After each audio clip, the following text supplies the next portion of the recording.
Sebentar, kamu ingin mengikuti kuis pagar kehidupan, mendapatkan hadiah menarik dari saya di pagar kehidupan?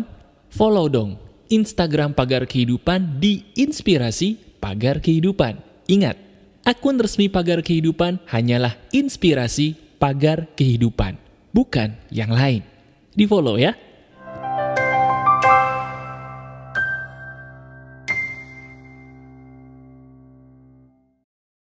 Ada sebuah pola pikir yang kalau kita tahu, rezeki kita pasti berubah.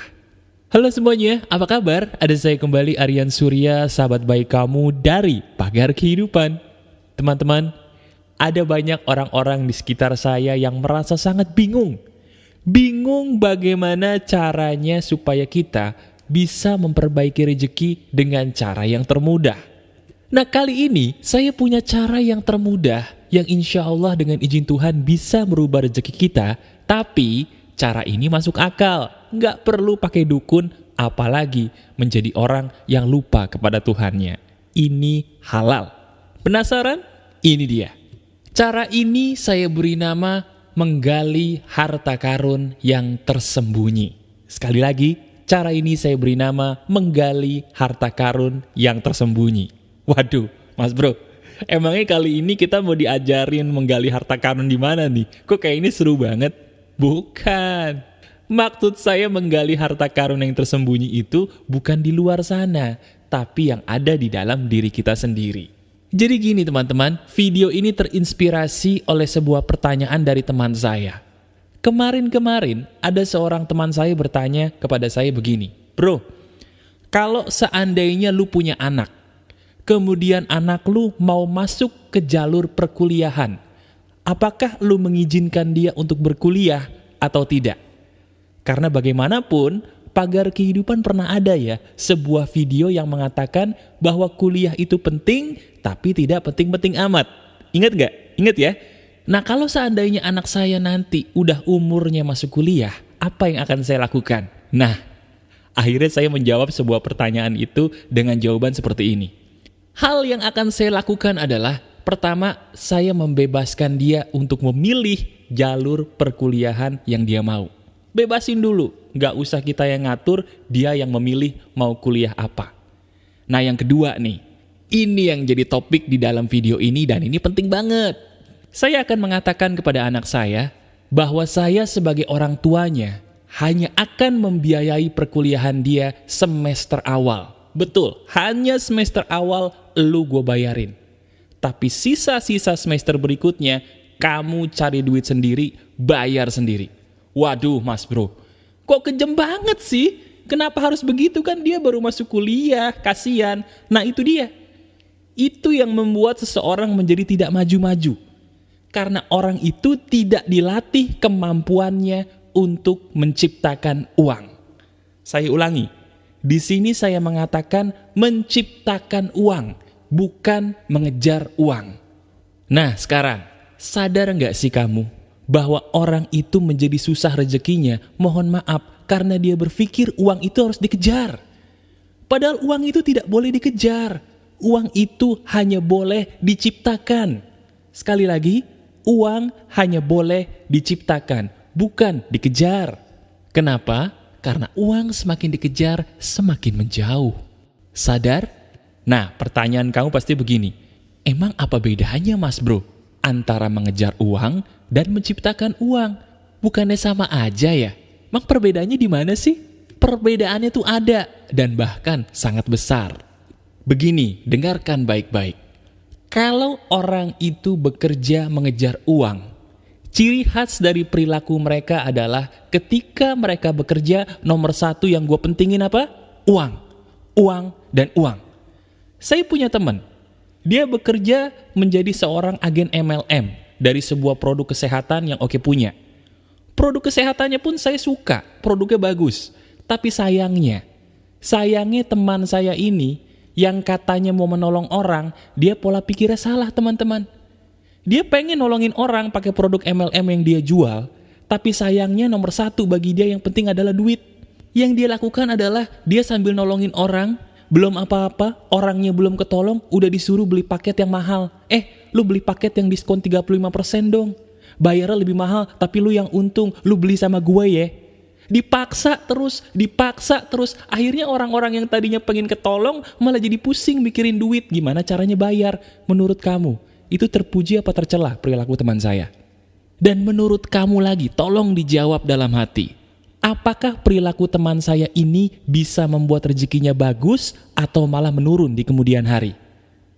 Jawabannya, kalau kita mengejar uang nomor satu, apapun yang kita kerjakan, lama-lama rezeki kita akan menyusut cepat atau lambat.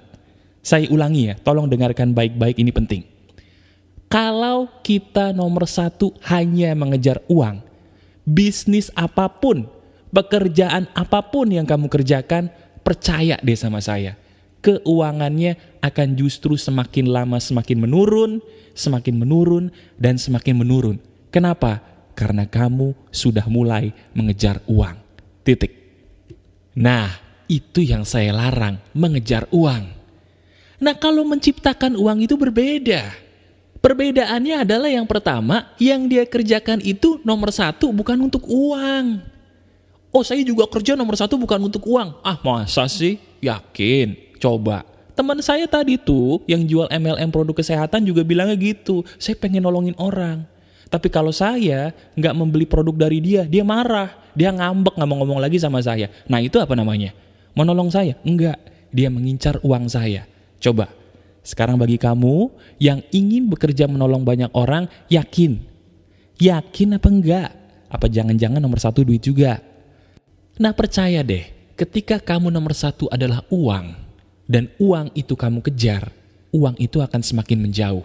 Nggak heran kan kalau rezeki kamu kayaknya kok susah banget gitu untuk disampaikan ke puncak. Itu loh penyebabnya. Karena dirimu secara nafsu, secara tidak sadar mengejar uang. Itu sangat terlarang kalau dirimu ingin memperbaiki rezekimu sendiri. Sadar? Oke, berubah ya. Nah, kalau memang kamu ingin berubah, saya baru kasih tahu nih sekarang bagaimana cara menciptakan uang. Caranya begini, kalau orang yang menciptakan uang, nomor satunya itu bukan uang. Nomor satunya adalah benar-benar tujuan yang sesuai dengan hati dia. Teman-teman, sadar nggak sih bahwa Tuhan itu maha pengasih lagi maha penyayang? Sadar, kalau saya tanya buktinya apa, kamu bisa menyebutkan nggak satu aja? Bisa. Salah satu bukti bahwa Tuhan itu maha pengasih dan maha penyayang adalah setiap manusia itu dilahirkan satu paket dengan rezekinya. Yang saya maksud satu paket dengan rezekinya, bukan rezekinya ada pada orang lain, bukan. Tapi rezekinya yang saya maksud adalah dalam tubuh dia sendiri. Ada loh sebuah hal yang bisa dia pakai untuk mencari rezeki atau menciptakan uang. Contoh, ada orang yang dikasih tampang ganteng, tampang cantik. Nah, itu berarti apa? Rezeki dia kan? Dia bisa jadi model, dia bisa menjadi aktor. Tapi ada juga orang yang tampangnya biasa aja nggak cantik, nggak ganteng, tapi di dalam diri dia ada kemampuan bermain musik yang bagus, ada kemampuan berbicara yang luar biasa, ada kemampuan menulis buku yang luar biasa, ada kemampuan memasak yang luar biasa. Nah, itu loh, itu yang harus kita jual untuk mendapatkan uang. Nah, itu namanya pola pikir menciptakan uang. Kita menciptakan uang dengan menjual kelebihan yang sudah ada pada diri kita sendiri, yang sudah dititipkan Tuhan dalam tubuh kita sejak kita lahir. Bukan malah mengemis kepada orang lain. Jelas ya bedanya? Jelas?